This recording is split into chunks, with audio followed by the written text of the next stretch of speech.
दूर में यहाँ पे पूरी तरह से बर्फ से ढकी पहाड़ियां हैं। ठंड का दिन आता है तो इस पे बर्फ की एक चादर पड़ जाती है जो बहुत ही मनोहर दृश्य दिखता है, और इसके सामने ऊंची ऊंची चोटियां हैं। गर्मी के दिन में जैसे अभी के वर्तमान समय में यहाँ पूरा हरियाली छा जाता है, और ठंड के दिन में इसमें बर्फ जम जाता है। ऐसे ही बहुत सारे सैलानी यहाँ घूमने गए थे। हालांकि ये जगह बहुत ही प्रसिद्ध है। पहलगांव जो जगह है, पहलगांव में ये घाटी है। पहलगांव जो जगह है वहां से ये घाटी लगभग आधे से 1 घंटे के डिस्टेंस पे है। पहाड़ों पर आधा ज्यादा दूरी नहीं होती है, लेकिन घुमावदार रास्ता का होने की वजह से दूरियां बढ़ जाती हैं।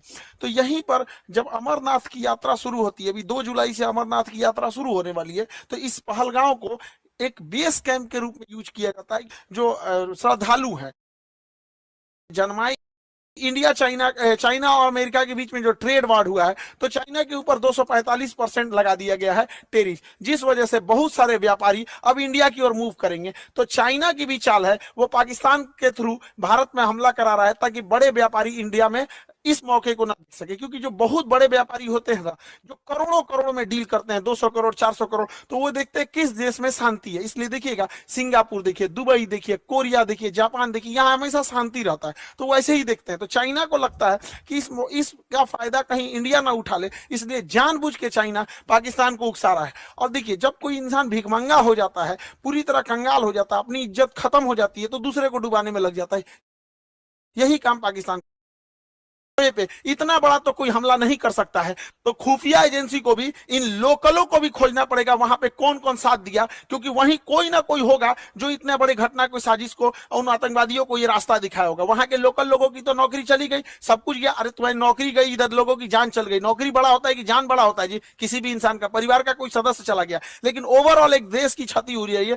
पूरी देश, पूरी दुनिया इस पे क्या करेगी? दुनिया को क्या करना है, वो तो देखेगी कि भारत एक अनस्टेबल है। कश्मीर के मुद्दा को दोबारा वो पाकिस्तान ऊपर की ओर बढ़ा रहा है। अभी भारत सरकार को इस पे सख्त एक्शन लेना चाहिए। पाकिस्तानी जो भारत में इलाज कराने आ रहे हैं, सबका वीजा रद्द कर देना चाहिए। भारत सरकार ने सार्क का वीजा रद्द किया है, जो बिजनेस के लिए आते हैं। कोई भी पाकिस्तानी को, चाहे हार्ट ट्रांसप्लांट हो, चाहे किडनी ट्रांसप्लांट हो, इंडिया में आने ही नहीं देना चाहिए, क्योंकि इंडिया में इलाज बहुत सस्ता होता है। आते हैं चेन्नई, आते हैं मुंबई, दिल्ली, इलाज करा के चले जाते हैं। बाहर में जाओ, सोच तो नहीं, मरो वहीं पे जहां जाना है तुमको। एकदम कोई वीजा उजा, कोई इंसानियत मरौत नहीं करना चाहिए। यहाँ पे एयर स्पेस तो हम लोग का बंद ही है। पाकिस्तान का एयर स्पेस की वजह से पाकिस्तान को बहुत घाटा लग रहा है, लेकिन भिखमंगों को क्या चाहिए? जीने के लिए तो कैसे भी जी लेंगे। सिंधु जल समझौता 1960 के तहत हम लोग सिंधु नदी तंत्र के 80% जल छोड़ देते थे। भारत ने अभी समझौते को सस्पेंड किया है। सस्पेंड करने से फायदा यह है कि हम लोग कभी जब मन तब सस्पेंड कर देंगे, जब भी इस तरह की घटना होगी। लेकिन सिंधु जल समझौते को सस्पेंड कर देना कोई इलाज नहीं है, क्योंकि इसके पानी को हम डाइवर्ट करके लेके कहां जाएंगे? इसके लिए हमें नया बांध बनाने की जरूरत है। तो बहुत सारे बांध, जब तक ये समझौता सस्पेंड है,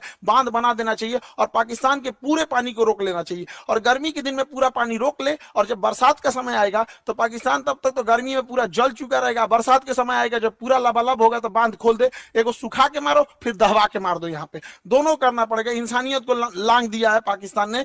देखिए, राक्षसों के साथ राक्षस जैसा ही व्यवहार करना पड़ेगा। और दूसरी भैया, हमारे पाकिस्तान में जब 24 करोड़ को समझ में आएगा ना, तभी होगा। इन सब भूखे प्यासे मार देना चाहिए, नेवल ब्लॉकेज करना चाहिए। पूरे भारत के लोगों से कहते हैं, अपनी सरकार पे इस बात दबाव बनाया जाए, ये पाकिस्तान है, इसकी जो नौसेना, यहाँ पर इसकी जो नेवी है, यहाँ पर ये वाला समुद्र में, यहाँ नौसेना लगा के ब्लॉक कर दिया जाए। अगर हम नेवल ब्लॉकेज कर देते हैं तो इसकी पूरी सप्लाई लाइन कट जाएगी। पाकिस्तान कहीं से सप्लाई नहीं दे पाएगा नेवल ब्लॉकेज होने की वजह से। और पाकिस्तान के बाद जो पेट्रोलियम भंडार है, बस 9 दिन का है। 9 दिन के बाद इसके पास पेट्रोलियम खत्म हो जाएगा। तो नेवल ब्लॉकेज लगने के कारण इसके पूरा पेट्रोलियम खत्म हो जाएगा, और हम लोग कहीं ना कहीं ये लंबे समय तक ऊपर से यहाँ पे सिंधु जल समझौता सस्पेंड करके नीचे से नेवल ब्लॉकेज कर दे। और दूसरा क्या है कि आतंकवादियों को कहते हैं कि तुम लोग धर्म का नाम लेके यहाँ पे जो आतंकवादी घटना करते हो, यहाँ के रहने वाले लोगों को क्या होगा? और मुस्लिम समाज से कहते हैं कि एक अभी जो जुमा का दिन आ रहा है, फ्राइडे के दिन, वहां से भी यहाँ पे सारे लोगों को एक होने की जरूरत है।